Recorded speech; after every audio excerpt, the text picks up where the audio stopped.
Ladies and gentlemen, please be seated. The program is about to begin.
Ladies and gentlemen, please be seated.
Everyone.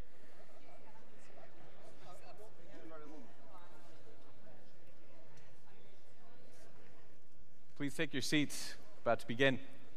Grab your coffee, your tea.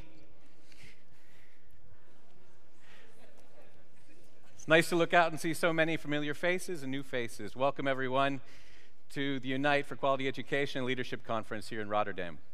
And we've asked for sunny weather, and we obviously have that, so please use your sunscreen as is appropriate. This is a very special and exciting moment for Education International, and we're really, really pleased that you've all made the effort to be here. We are doing some different things than we've done in the past. So you will notice that this conference, in order to save trees, is paperless. We hope you all have the app, yeah? So if you've signed into the app, that will allow you to make your own personalized schedule, to text people you want to meet with and talk to see what's happening next. But we will also have signs out there that say where the different workshops and things are, so you won't be completely lost. But this is also the way in which, in some of the sessions, you're going to be asked to do polls. So you will actually be able to vote on certain things and certain decisions. So that's it for the housekeeping, right? I think there's probably been no time in our history as a movement where our industrial and our professional issues have come together and intersected so profoundly. We want to say, welcome to the education resistance. There has been no time in the history of our planet when the profession is more needed to lead, when teachers' unions, associations are needed and called upon to lead. And for many of us who have traveled around and gone to your own professional issues conference, what we've tried to do here is take some of the best learnings and some of the best experiences and the best ways of working that you yourselves have developed and try to transport them here so that we can share them and we can learn from each other. So in one sense, this is teacher-led professional development. This is union learning. And I want to thank you all for being a part of it. This is also a very important moment for EI because we're looking around the world and we're seeing attacks on our members. I just came from Argentina, and our affiliate there is not able to be here because of a protest that's happening as a result of an education reform where basically their salaries are being cut in half. Yeah? Basically their professional development that they used to run is being taken away from them. And what they did was they set up a school in front of Congress to show the country what education is in the broadest and boldest sense. And that's what we're doing. We ourselves are showing the way. We're creating a path. When there is no path, we're going to create this path. You're going to create this path. We're going to do this together in a collaborative way. We're working across languages. We're working across regions. We have partners here. We have researchers here. We have experts. We have some of the leading educational experts. Some of the most influential education minds and souls and bodies are here with us today for these 3 days, and we're really excited they're here. In fact, there's actually no other place on the planet that's better to be if you care about education and leadership and teaching and education support professionals than right here. This is the place. This is the epicenter. This is the center of gravity, and we are so, so excited you're here. I'm going to start the conference off by introducing someone who I don't believe needs much introduction.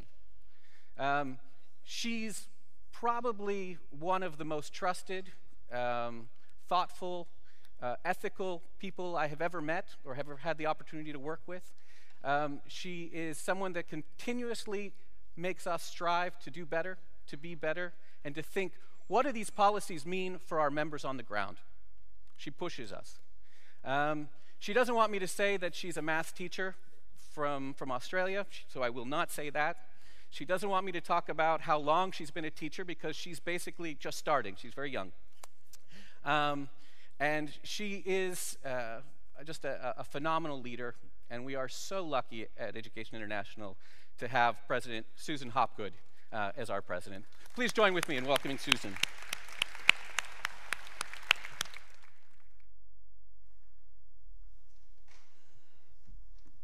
Well, thanks very much. Thanks very much, David, for that very, very nice and warm introduction. And good morning, everyone. Greetings to you all, and welcome to Rotterdam and to this EI Unite for Quality Education and Leadership Conference. I have one simple and very brief task this morning, and that is to remind all of us how we got here, how we arrived at the critical point where the world's teachers and education support personnel and some of the best minds in global education policy have turned the conversation on the future of our profession into action across the world. We've all heard the expression that if you're not at the table, then you may be on the menu. Well, for the next 3 days, we want to describe what it means to own the restaurant, what it means to do more than push back against testing mania, iPad jockeys masquerading as teachers, and the rise of privatisers. What it means to establish global guidelines for the design of professional teaching standards. What it means to reclaim our profession. Some 3 years ago, the membership of EI mounted the largest campaign in our history and one of the largest global campaigns ever. As the United Nations moved to establish global sustainable development goals, we led the campaign, along with many of our friends in this room and beyond, for a standalone goal on education. We succeeded, but our true test is even greater. Colleagues, it is common sense to believe that educated women and men are in a better position to have a voice in the future, a choice of paths and possibilities. It's common sense that educated peoples are more likely to choose investment in themselves and their families and future, and less apt to be swayed by demagogues and unsustainable fixes to stubborn problems. But those of us who have fought for access, quality and equity in education know that common sense doesn't automatically lead to sound policies. As the struggle for the SDGs showed, it takes leadership.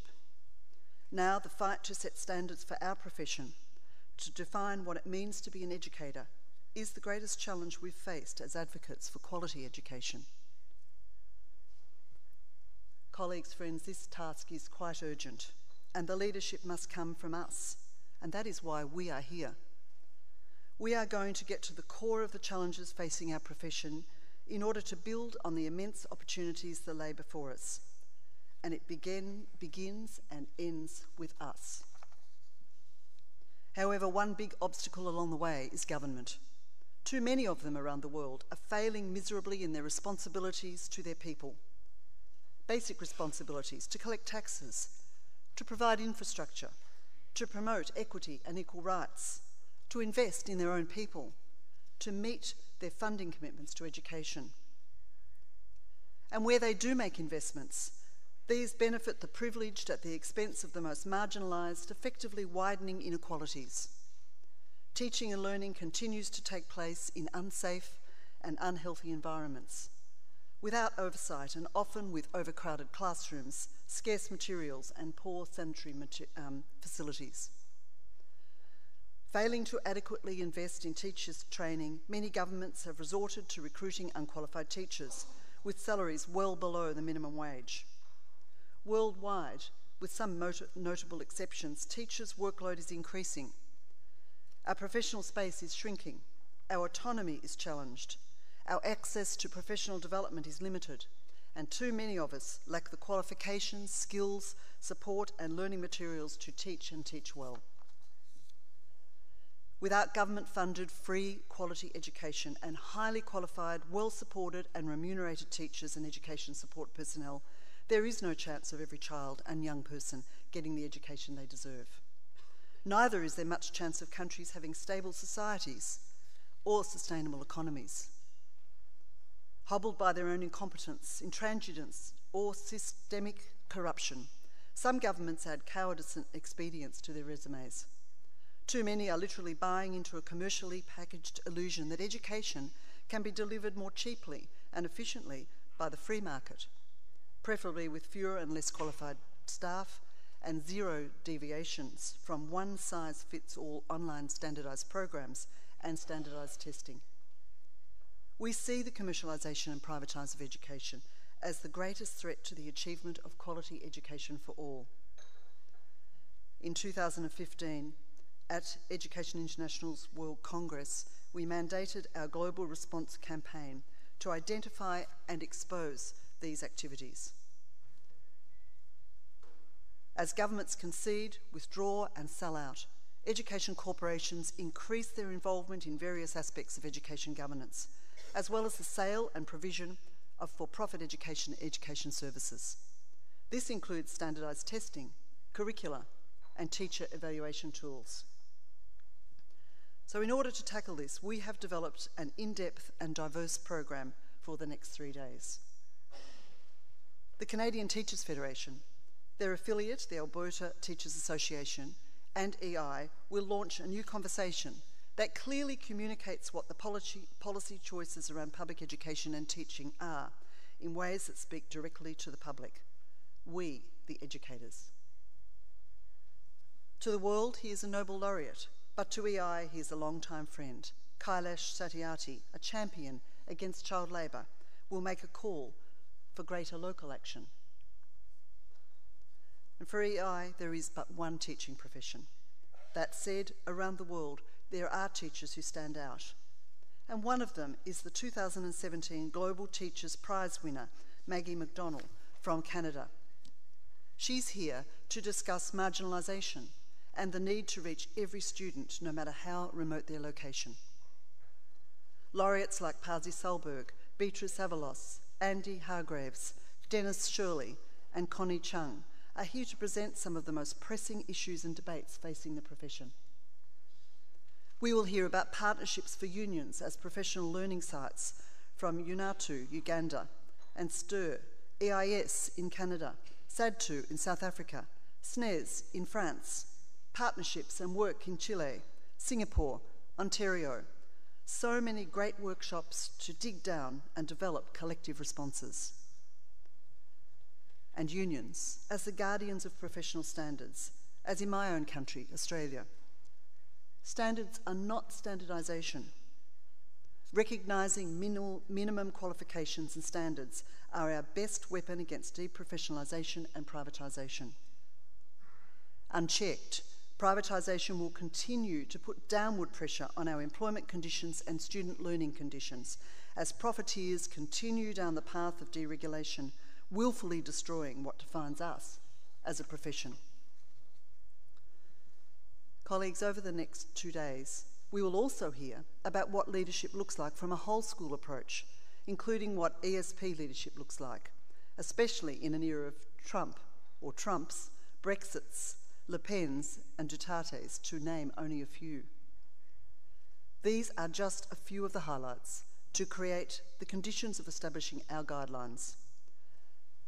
Colleagues, this is why our work to define and assert the global professional identity of teaching must keep a sharp eye on government and maintain a constant effort to mobilise the communities and nations where we live. If we believe education is a human right and a public good, we must create the political imperative forcing governments to act. Excuses advanced about the lack of financing necessary for the achievement of flourishing public school systems are nothing more than excuses. Let's be clear, there is no financing gap. The only gap that exists is a gap in political will.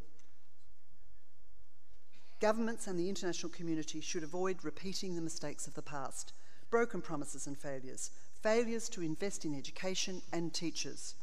And as educators and activists, we are pledging here today a fresh direction in setting and upholding standards of practice as ambitious and robust as in any profession. So before we get to work, I'd like you to remember the two major things we are working to achieve as a result of this conference. That we need to set our own professional standards, and that we need the professional space to do it.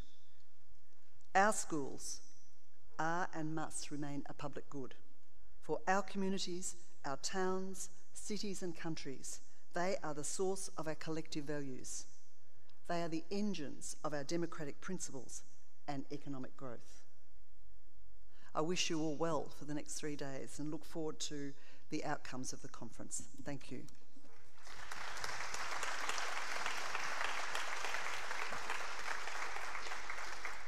And could I now introduce and invite Lisbeth Verhagen, who is the president of our host union, AOB Netherlands, to address you. Thank you, Lisbeth.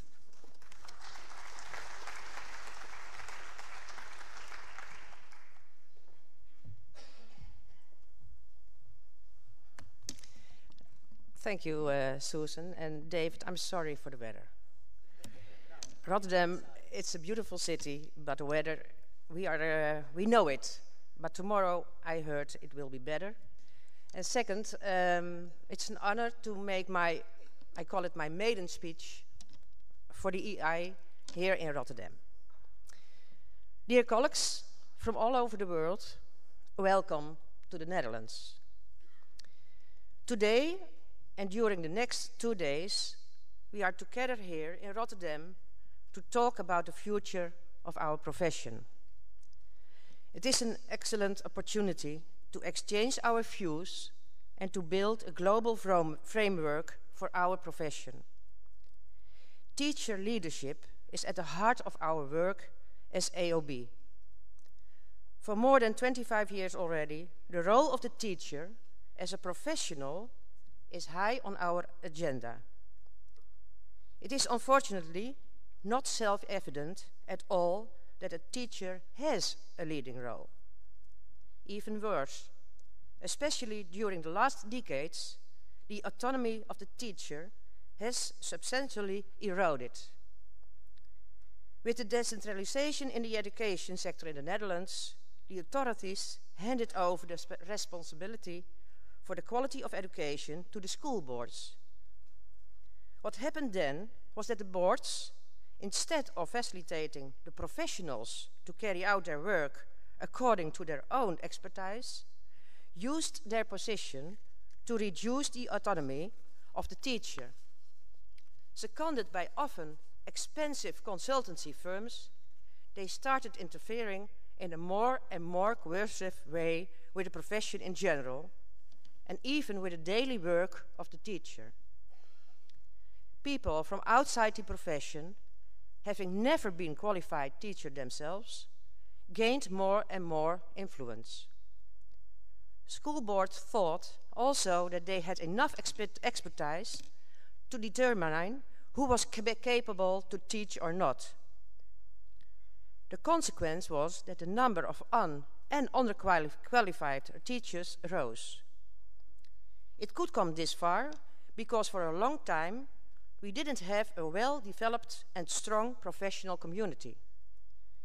The union wasn't considered to represent this community, and was therefore neglected when it came to policy discussions.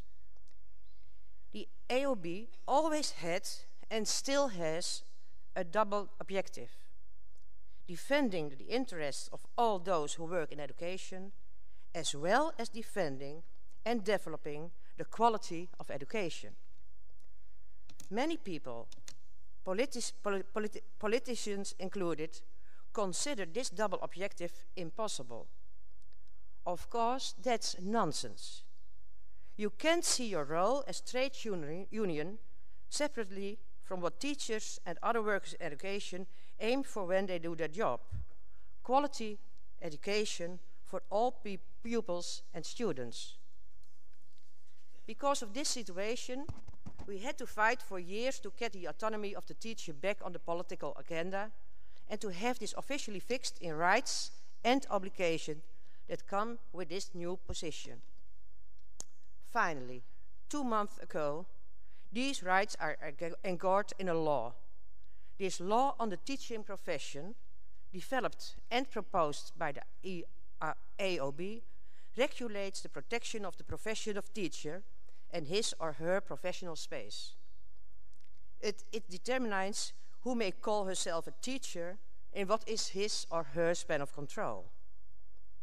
But there are no rights without obligations. Therefore, the law comprises a compulsory teachers' register.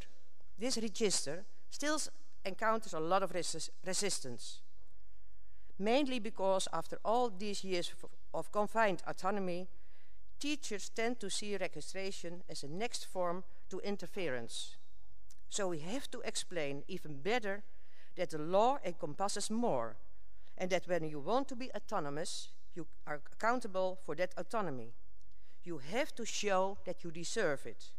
Even more so when you are, as professional community, yourself responsible for the development and monitoring of the criteria for this autonomy. Finally, we have come this far, but it's not the end of the story. The teaching profession will have to develop itself into a self-conscious and professional organization that lives up to the legally defined autonomy.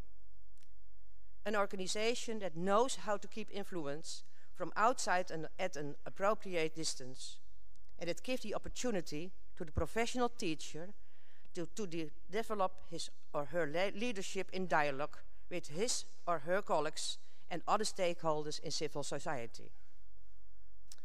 Colleagues, we are looking forward to share our views and to learn more about your ideas and experiences. On behalf of all members of the AOB, I wish you all a fruitful and interesting conference and a good stay in Rotterdam. Thank you very much.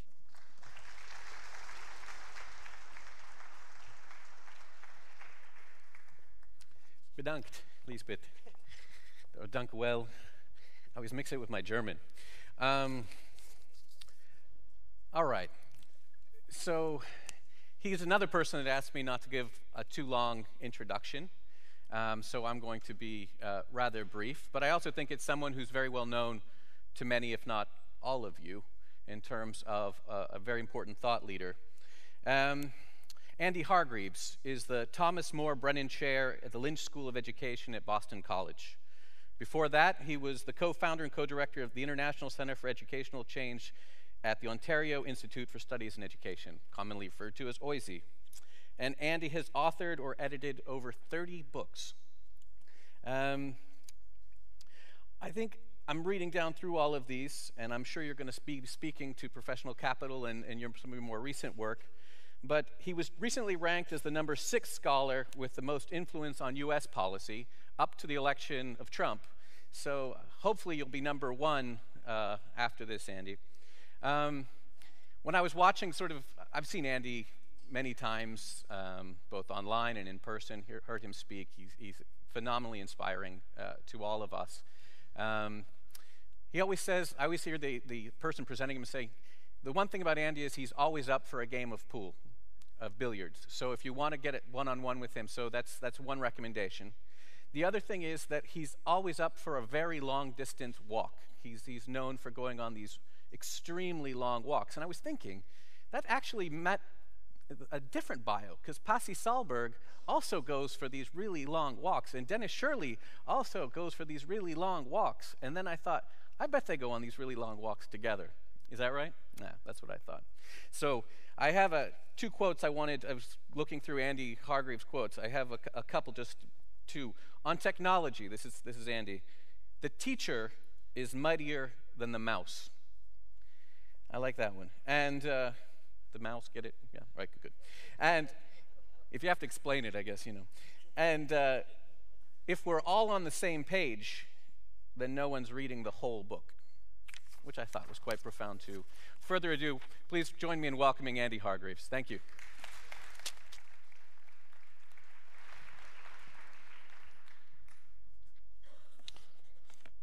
Good morning. Dave, thank you for that introduction and also for the other introductory speeches too. I do want to make one small qualification. According to this strange metric, I am or was number 6 in terms of influence on US policy debate. So I claim no responsibility for any aspect, all those Americans in the room, for any aspect of US policy whatsoever currently. The title of today's talk is one that you gave me, actually, which is sometimes which initially a speaker resents and then comes to love, because it makes us think about something different and how to pitch our ideas and our insights differently. And the title is Professional Capital and the Fight for Our Lives. And when we talk about the fight for our lives, what do we mean? We're talking, of course, about the fight for our lives as a teaching profession, as an education profession. But primarily, we're talking about the fight for the lives of children, the fight for the life. This is the hour and the hour and the hour for our children, for their parents, for their families, wherever they are, everywhere they are. It's a fight for those who teach them, who make them safe, who protect them, who care for them in this turbulent world that we are in. It's a fight understanding that if our teachers don't have well-being, our students won't have well-being. If our teachers aren't safe and secure, our students won't be safe and secure. It's a fight in the face of another fight, which is an attack on teachers, an attack on the poor, the marginalized, and all those who teach them. It's an attack on the majority of teachers who are women. It's an attack on women, joining the attack on women in politics, women in leadership, women and their own bodies, women and their own lives. The attack on teaching and the attack on teachers, let's make no mistake about it, is an attack on women and women who organize. And that's a disgrace, and that's how we should start to pitch it and to name it in public, because more people will join with us when we do. This is the fight of our lives, and I want to address it in 3 ways.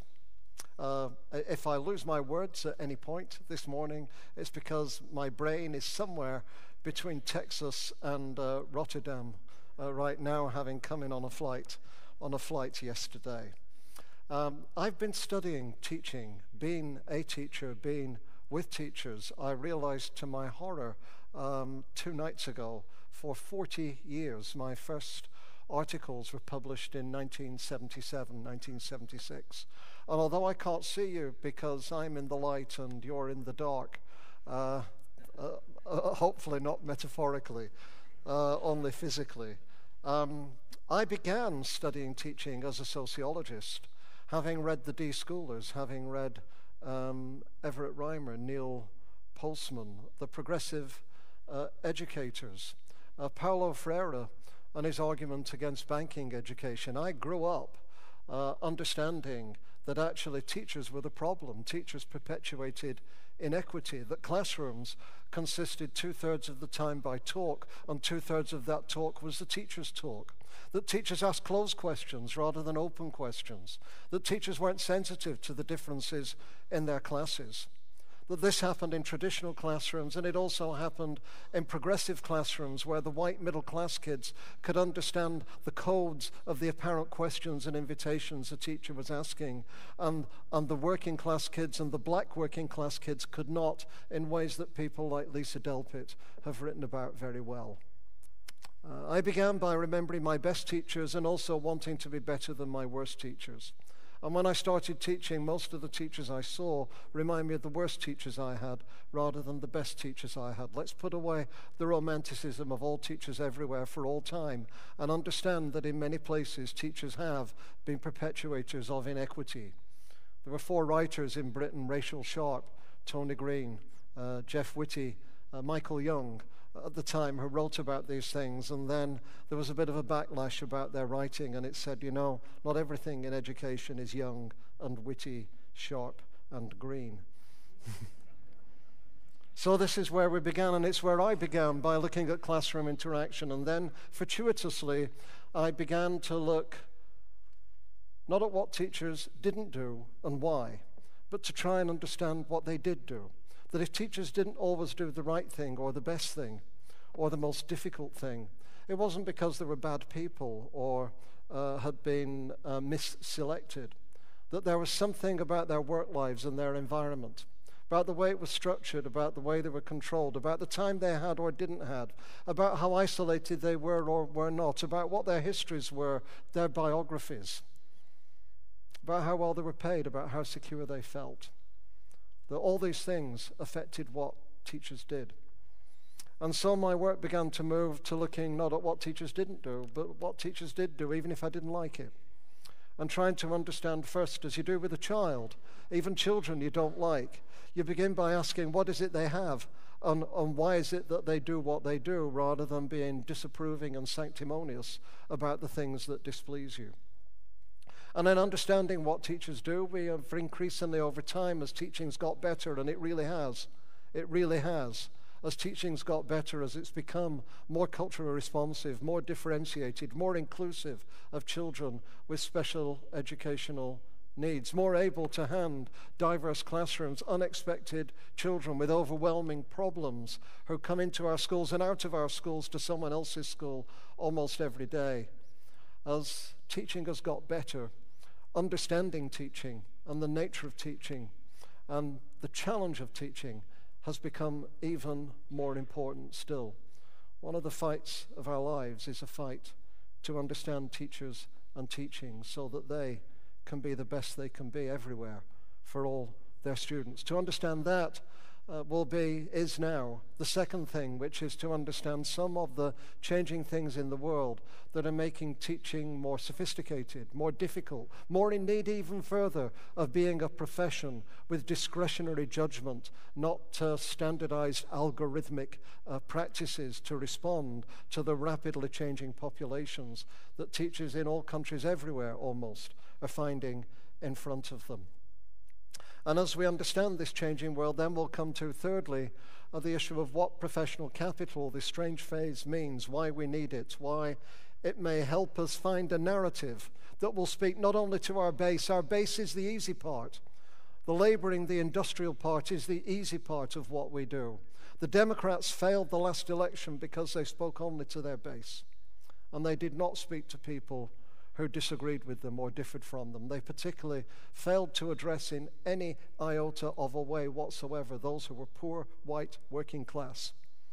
And if the poor, white, working class have no identity, or an identity that only invokes guilt and privilege and is negative, then they fall prey to what the sociologist Irving Goffman, in his magnificent book Stigma, a study of people with disabilities, shows that if you have no identity or a negative identity, the first thing you do is you separate yourselves from those who stigmatize you.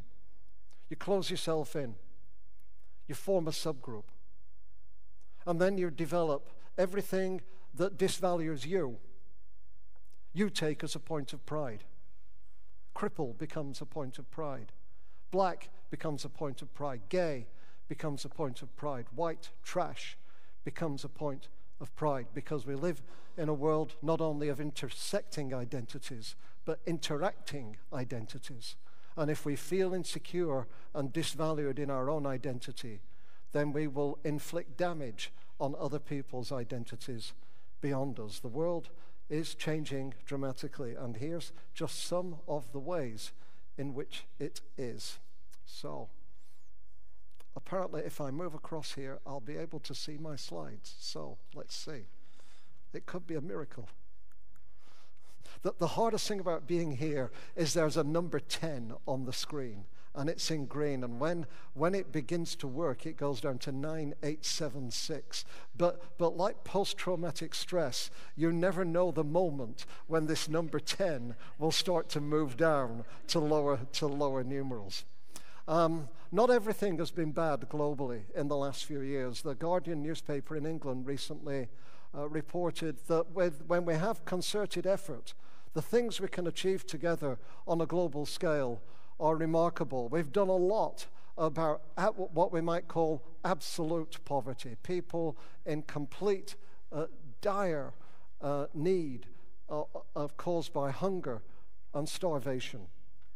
We've lifted 471 million people out of extreme poverty, and the Sustainable Development Goals and all that energized have brought about some real achievements. But we also know from the work of Thomas Piketty, an obscure French economist who became a worldwide bestseller, that the biggest thing is not necessarily just levels of low income versus high income, but the relationship between low income and high income in most countries. Piketty shows worldwide that 48% of global wealth is owned by 1% of the population.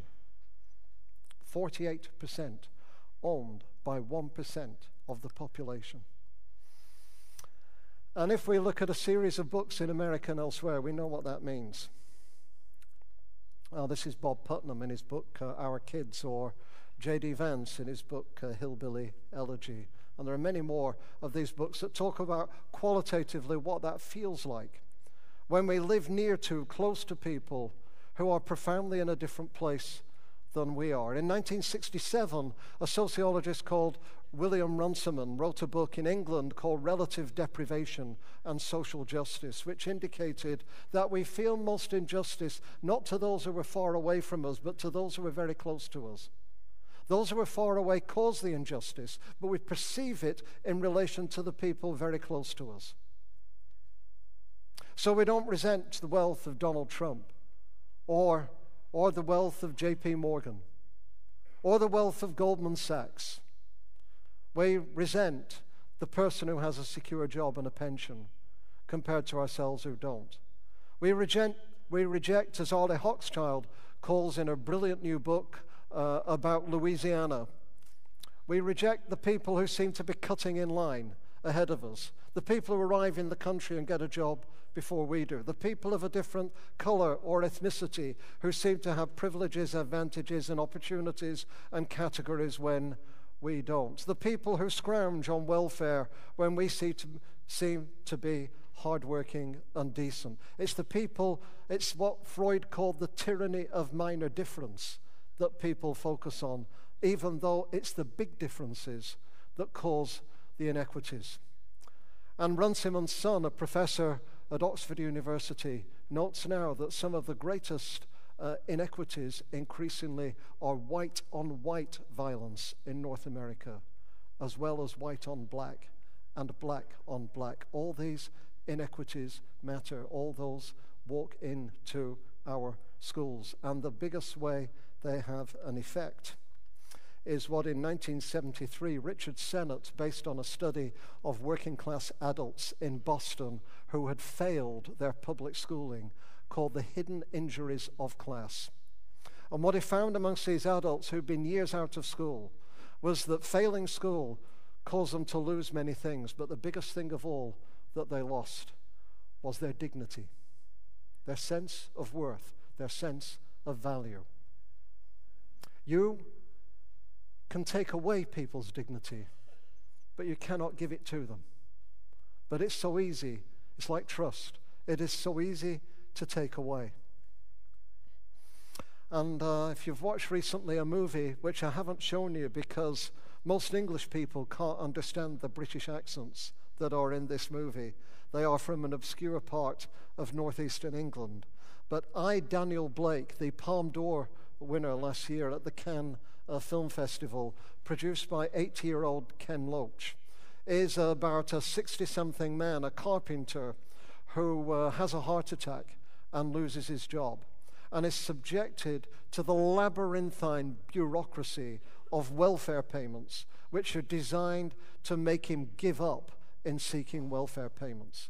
And this speaks to me a lot, because when I was 12, my dad died, my mum became very sick, and we were on welfare, and I remember going down to those offices just the same way that you see with Daniel Blake, looking at an invisible, uncaring, unresponsive bureaucracy. And at the end of the movie, this is a bit of a spoiler, so if you don't want to hear the spoiler, you can cover up your ears now. At the end of this very compelling movie, he walks into a washroom and collapses. And at his funeral, a person he's befriended, a young woman and her family who were equally struggling, reads out at his funeral his last words that he'd written for his interview, appealing for his benefits to be considered after all the indignities that he had experienced. And this is what his note said. I, Daniel Blake, am not a client, a customer, nor a service user. I'm not a shirker, a scrounger, a beggar, nor a thief. I'm not a national insurance number or a blip on a screen. I paid my dues, never a penny short. I'm proud to do so. I don't tug the forelock, but I look my neighbor in the eye and help him if I can. I don't accept or seek charity. My name is Daniel Blake. I am a man, not a dog. As such, I demand my rights. I demand you treat me with respect. I, Daniel Blake, am a citizen. Nothing more, nothing less. It's a magnificent movie, and it addresses issues that connect economic inequities, not just issues of poverty and injustice, but issues that cut deep into ourselves and our sense, as you heard in the opening addresses, of what it means to be human, to have dignity. And these things have come back on our radar recently with the OECD's work. We'll have a discussion on this later on, that is now looking not just at academic achievement, but also at well-being. And if you look at the OECD's work here, the most interesting chart perhaps out of well-being is this, that looks at the relationship between well-being and student achievement. So, if you want high achievement and high well-being, come here. Get a bicycle, come here, and you'll have high achievement and high well-being. If you want high well-being and low achievement, go south. Go to the Mediterranean. Your achievement won't be great, but the wine is fabulous, and the climate is glorious, and you'll be amongst Italians and Spaniards and bon vivants. That is if you have low achievement and high well-being. The most disturbing category, apart from the obvious one of the bottom left, is the one on the bottom right, which is high achievement and low well-being or quality of life. If you look at those countries, what do you notice about them?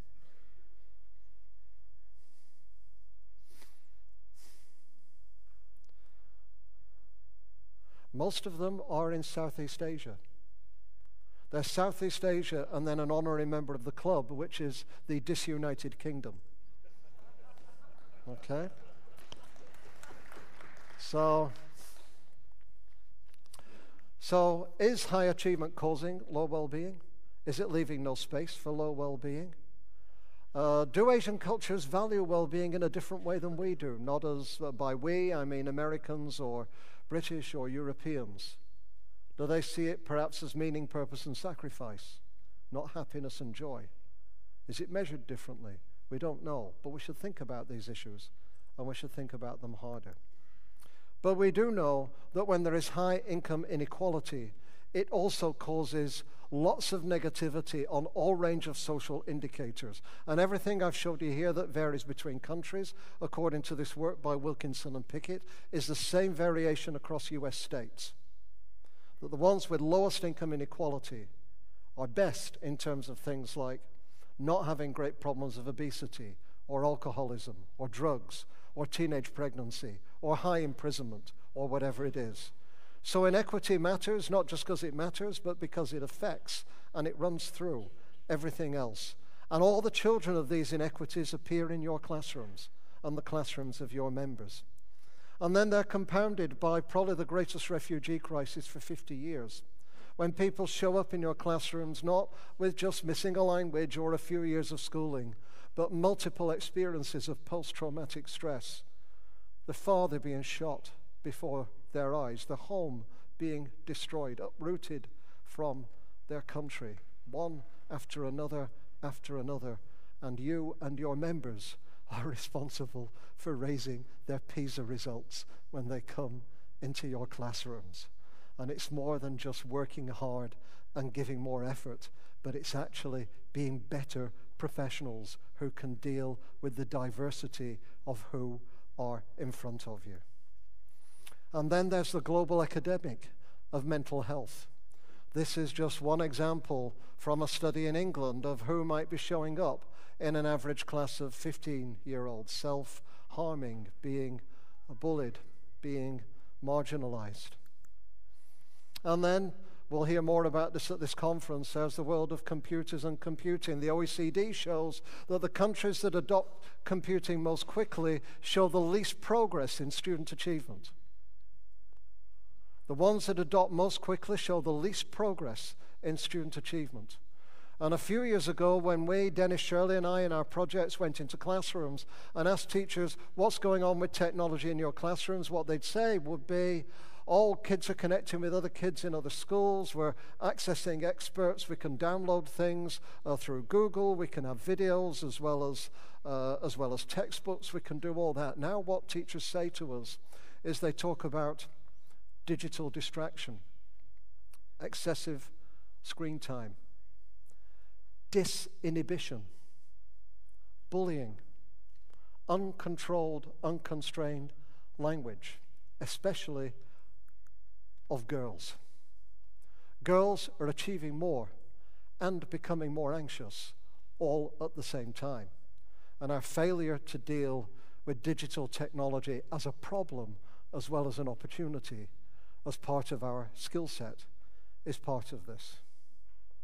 And then you can add to all that in Singapore or in Hong Kong, where I saw a lesson on this last month in Liberal Studied. There's the spoiled child syndrome. There's a child who will show up in what the Singaporeans call the strawberry generation. Often spoiled, easily bruised. Often spoiled is the parents who watch over them all the time. The parents who micromanage, organize every single thing they do. The parents who show up at Boston College and want to question their children's grades that their professors have given them. The parents who make their children wear helmets for everything. Helmets on a scooter half an inch above the ground. Probably next helmets while they're having their cornflakes at breakfast. We'll soon be living our whole lives with helmets on, just in case anything might happen to us. There's a spoiled child syndrome. All these showing up in our classrooms. These are the questions we're asking now. Not just how are we doing and our achievement results going up and can we narrow the gaps, but who are we? What will become of us? Who will decide? Nice, Stockholm, Westminster. The 5 people murdered in a mosque in Quebec City in Canada. Who is responsible? Well, what Confucius said is when you see a worthy person, endeavor to emulate him. When you see an unworthy person, examine your inner self. When something goes wrong in an indigenous communities, many of them sit round and ask the question, how are we responsible for this? It's a very hard question. How are we responsible? Did we teach these children well? Globally, did we give girls more access to education? And at the same time, how did we think about how we were educating our boys? Because it's not the girls who show up on the flatback trucks. It's not the girls with the Kalashnikovs. It's not the girls prompting violence. It's the men. We're talking about access of women to education worldwide. But what happens to women will be determined by the quality and character that we provide also for men and our young boys worldwide as well. And that is part of what it means to be a professional. And the 10's not moving yet, and I'm a bit relieved to see that. Countries are doing something about this. We're working with Ontario, and like many countries, they're thinking about excellence broadly defined, not just literacy and numeracy. They're thinking about well-being as a major priority. Even Singapore, where I was in March, Singapore is talking about less grading and more focusing on character, on outdoor education and adventure, on engaging with nature like the Norwegians as a routine part of what children do within their experience. Many countries are thinking about this, and others have an empty narrative, a vacuum. The United States has an empty narrative, a vacuum at federal level, which is about choice and about defunding. That's about it. England, not the United Kingdom, because the countries of the United Kingdom vary a lot in their policies. England is now also a policy vacuum. No character, no focus, no sense of what England's citizens, students, young people will and should become.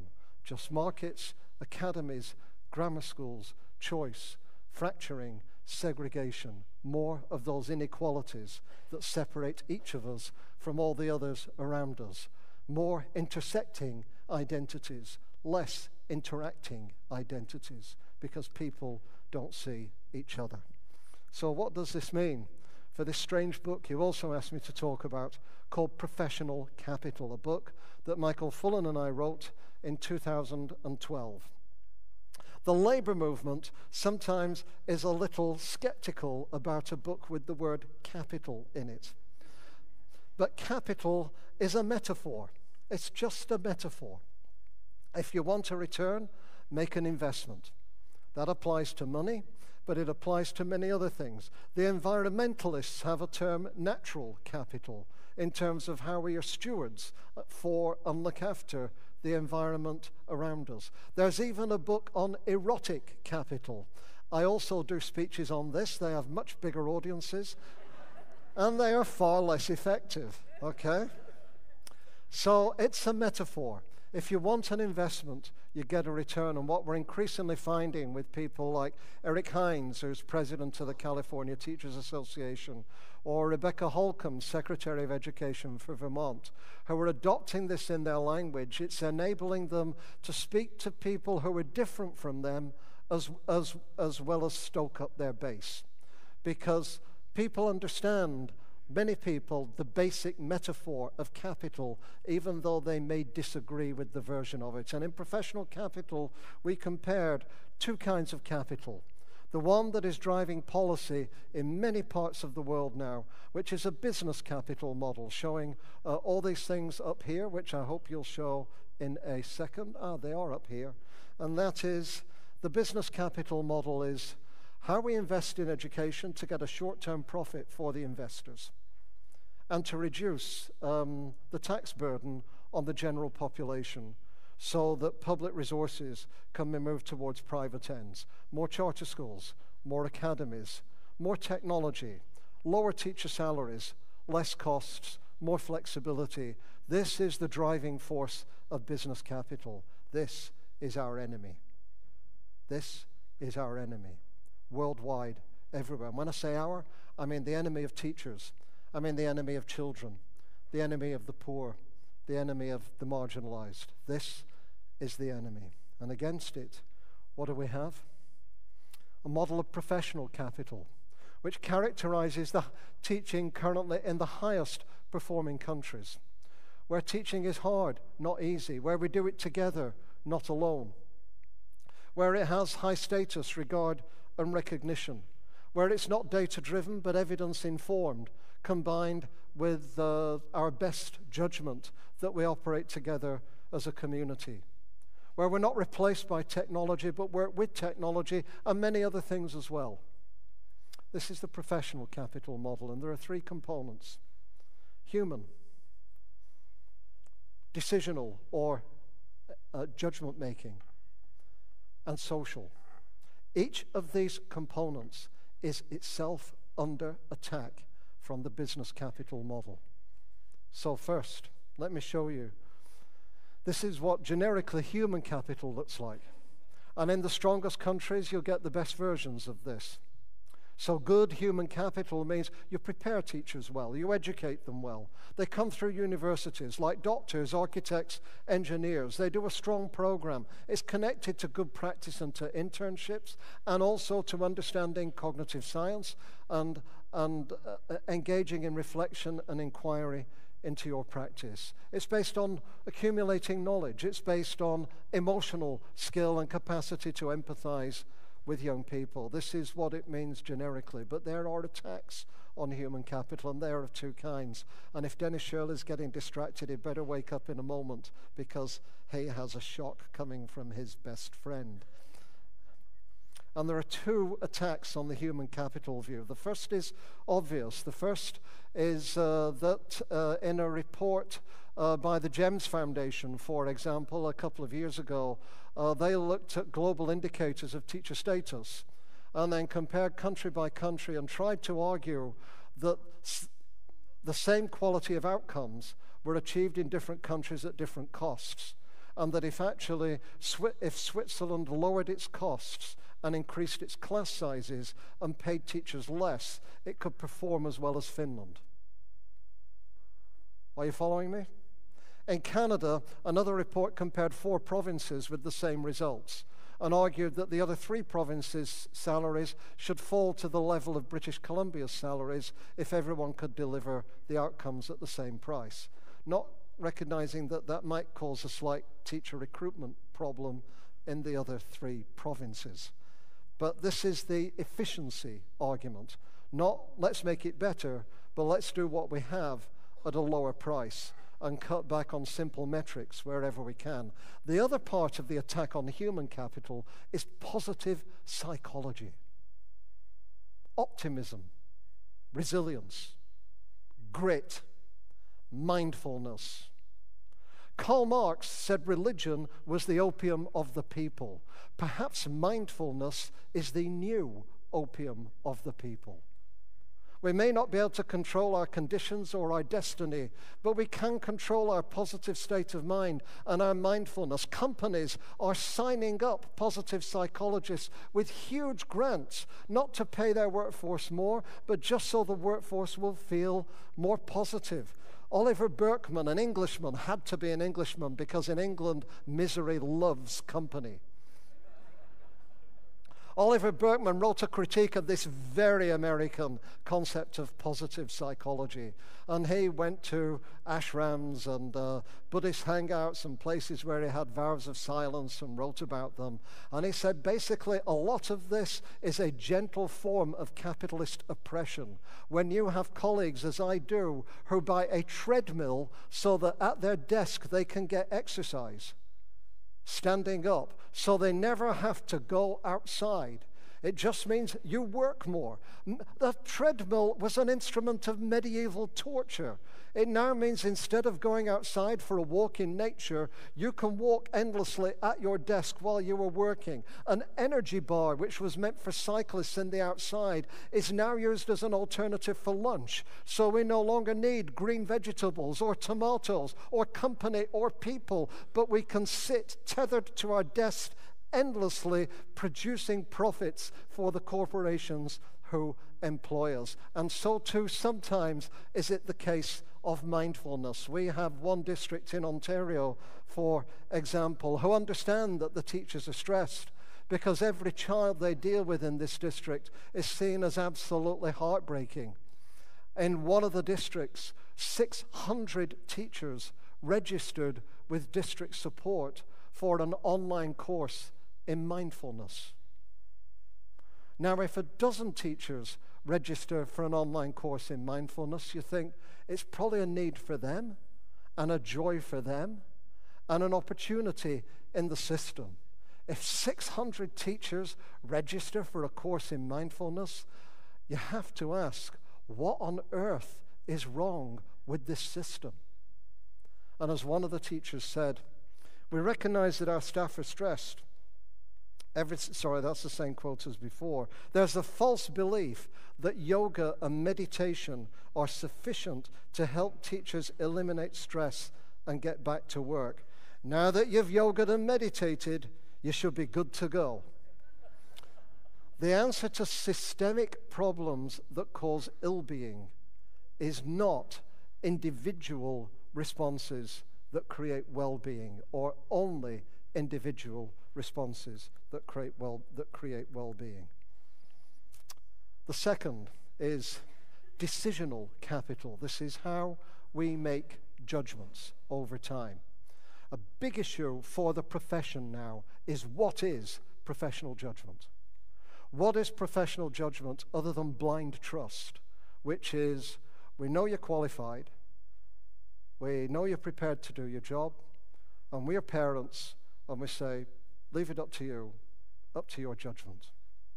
Well, the attack on decisional capital looks like this: your judgment, your experience, how much practice you've got, how well you're mentored, coached, how you get challenged and stretched into things like inclusion or differentiated instruction or responding to culturally responsive pedagogy.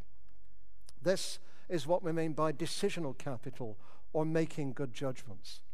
The attack on decisional capital comes from these areas. More data. You don't have the answer, the data do. When you have a problem, when in doubt, get more data. Cull more spreadsheets. Sit down with the figures. Look for the gaps. Make the interventions. Data's not a bad thing. Evidence isn't a bad thing. This association uses a lot of data and evidence. But data shouldn't drive us. We should not be the driven. We should be the drivers. That's the fundamental difference. Second is more testing. More testing means that the testing replaces the judgment. We have evidence, even in Ontario, which is mid-stakes testing, not high-stakes testing. So it's just so there's no punitive consequences, but everybody can see what everyone else is doing. We have evidence in Ontario of what is called the EQAO examination, which has been there for over 10 years now. We've evidence looking at schools in 1/7 of the school districts of testing causing ill-being, actively creating ill-being. Of children who are animated in some classes, once they sit on the test prep in the writing, start doodling in the margins, don't know how to respond, completely lose interest. Of items in northern Indigenous communities about riding on the subway in Toronto. Of students who have no great control over cursive writing, and in other classes are able to write on computer and display brilliantly what it is that they do, but not allowed to use those skills when they take the test together.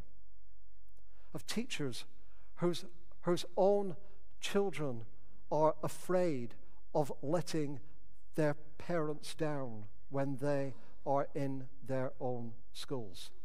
Over and over again, our evidence is that even mid-stakes standardized testing, when we're creating well-being, we also have to actively dispose of those things that create ill-being.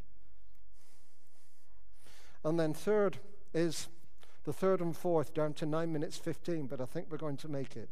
The third and fourth are, third attack on decisional capital is the model of the economists, which is one of saying, let's get rid of most teachers after about every 4 years and turn them over quickly. Because the evidence is of American economists like Tom Kane, who've been hugely influential, and his peers like Eric Hanachek, is that teachers don't get any better after 4 years. They improve a lot over the first 4, and then they don't get much better at all. And if that's the case, well, why keep them? They're not getting any better. Why not just let them go? Well, it seems that these economists didn't take the basic stats class. And the basic stats class is if you start people off with almost no preparation, no proper university-based preparation, then your chances of that their baseline is low, so your chances of early improvement are great over the first 2 or 3 years. Then if you don't support them after that, statistically, they've just got less chance of improving. And actually, they've got less chance of improving because you're not supporting them anymore. So the 4-year argument doesn't come from a norm of how teachers are or always will be. It comes from a very particular policy environment within the United States that's falsely generalized to all other countries around the world. Put them in, work them hard, turn them over quickly, let them go, make some cheap business capital profit. Don't pay these women more longer as they stay in and get more secure.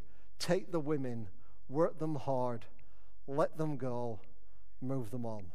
That's the third attack on decisional capital. And the last one, which is related, comes from documents like this, very influential document called The Mirage, a study produced by the New Teacher Project, which has an interest in America as a semi-corporate funded foundation of doing a business of developing teachers in their early years of teaching. So it has a high interest in high teacher turnover.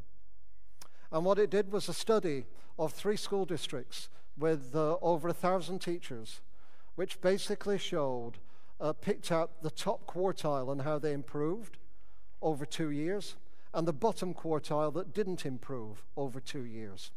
And they concluded there were no differences between the top and bottom quartile in the professional development that they experienced, which was job embedded, not job embedded, workshop, not workshop, collaborative, not collaborative. This is a very influential document. The result, they said, is an average of $18,000 per year per teacher of professional development expenditure is totally wasted. This study is also deeply flawed methodologically and leads to the conclusion that has no evidence that instead of developing our teachers, what we should be doing is evaluating them competitively against each other and getting rid of the worst and rewarding the few who are the best over time. These are the enemies of decisional capital. And last but not least is social capital. The evidence we set out in professional capital is whatever your human capital that you bring into teaching, however you are, whatever your skills, whatever your knowledge, if you work together and work together well, you will become better than if you work by yourself. There are many ways of working together, not all of them equally effective, but on average you will become better. This is social capital. What does it look like? Building trust, developing collaboration, having collective responsibility for all student success in your class as well as my class, in your school as well as my school, in your district as well as in my district. Helping each other and creating networks to move the knowledge around. There's many ways to do this. We're studying them at the moment in a project across 8 different countries, looking at the different ways that people collaborate in different cultures. This is what social capital looks like. What's the enemy of social capital? The enemy of social capital is, for example, this paper produced by the London Centre for Market-Based Reforms, which talks about collaborative overreach. It argues incorrectly that most collaboration is ineffective, has no impact on student achievement, is a professional self-indulgence and distraction. Unfortunately, the evidence base it uses is mainly of districts working with districts, and it's based in England. And the evidence actually from districts working with districts is some is effective, some is not. But because some are ineffective, it writes all of them off as being ineffective. So there's a third argument, just watch for it, because it's becoming very popular, even with Andreas Schleicher, that collaboration is the new answer for educational change. There's an argument against collaboration because it's expensive, it takes time, it requires investment, and it gives you control. And there are some people who don't really like that, especially when you're women. Some of the men who run the systems don't like the women being in control. I really urge you to make this more of a gender issue than it currently is, because I think a lot of the world will be behind you if you do. Last. Just to think about.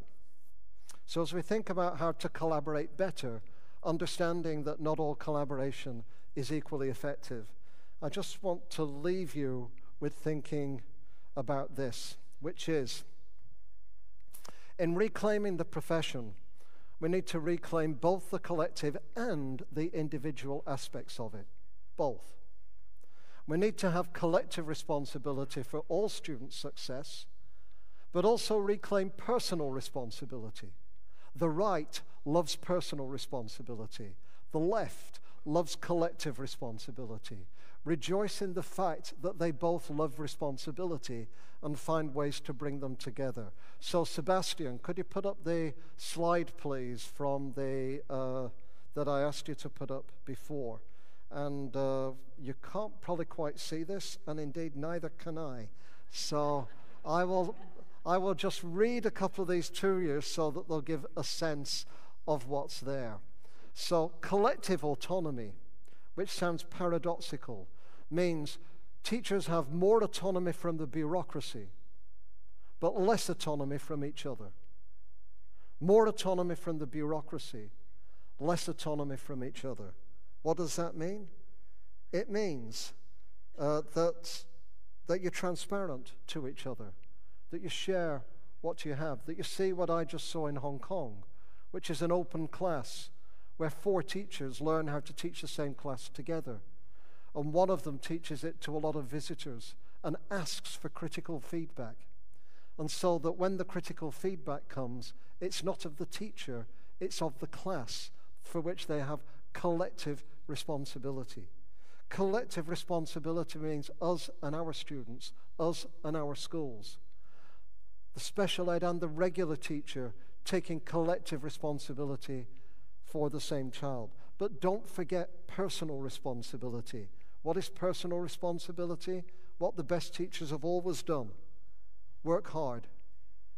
Give up other things sometimes. Do the best you can. Take the first step in helping a colleague or making a change. Apologize for mistakes. Speak out against the injustices of a poor policy, an uncaring colleague, or a climate of racial violence. Support a student or colleague who is being bullied. Challenge poor leadership. Initiate your own learning. These things are personal responsibility as well as collective. So in doing all the collective things, we also have to reclaim, in a way, the personal and the individual too, and hold them side by side. What does that mean at the end? It means in the 5 minutes that we have, not all of which I will use, it means these things. If we can put the PowerPoints back on, could we? It means, what does this look like? When you've got good collaboration and good professional judgment, working together with highly qualified teachers who think a lot about diversity, means that when you're working in an indigenous community with children with fetal alcohol syndrome, at first you put in a kitchen so that they can do practical things and use their energy as well as sit down, concentrate learning. And then when the kids start to climb the walls, start to climb the kitchen cabinets physically, how do you respond then? Well, how this school responded is, it had a professional learning community run by the teachers, not by the principal. It used to be run by the principal, but the teachers said, we're seeing these kids do great things on the ice hockey rink and showing great leadership, but they're not doing it in the classroom. Can we sit down, the physical education teachers, with regular teachers and think what the transferable skills might be from the areas where they're being successful to the areas where they're being less successful? One outcome of that was this: a climbing wall in the classroom. A climbing wall, not outside the classroom. Anytime the kid needs to climb, they go climb. They climb for 3 or 4 minutes. When they need to climb, they get it out the system and they get a bit of exercise. And then they go sit down and they do a bit more learning. I saw yesterday that there's a policy in Norway, I think, that kids exercise every 45 minutes. Every 45 minutes, there's a bit of exercise. This is what good judgment in a diverse community of teachers working together who are well qualified to begin with actually looks like. This is a profession that benefits all students. This is the fight of our lives. It's the fight of our lives for ourselves, to be well qualified, to make good judgments, to base that on evidence, to learn about our more diverse populations, to respond to the students who are different, to take personal responsibility for that, to do that collectively, not just individually, and then after all that, to argue and advocate for the industrial conditions that mean teachers' working conditions or students' learning conditions. That student well-being needs teacher well-being, and that justice for students demands justice for our teachers as well. Thank you for listening. I'm really looking forward to the rest of the conference.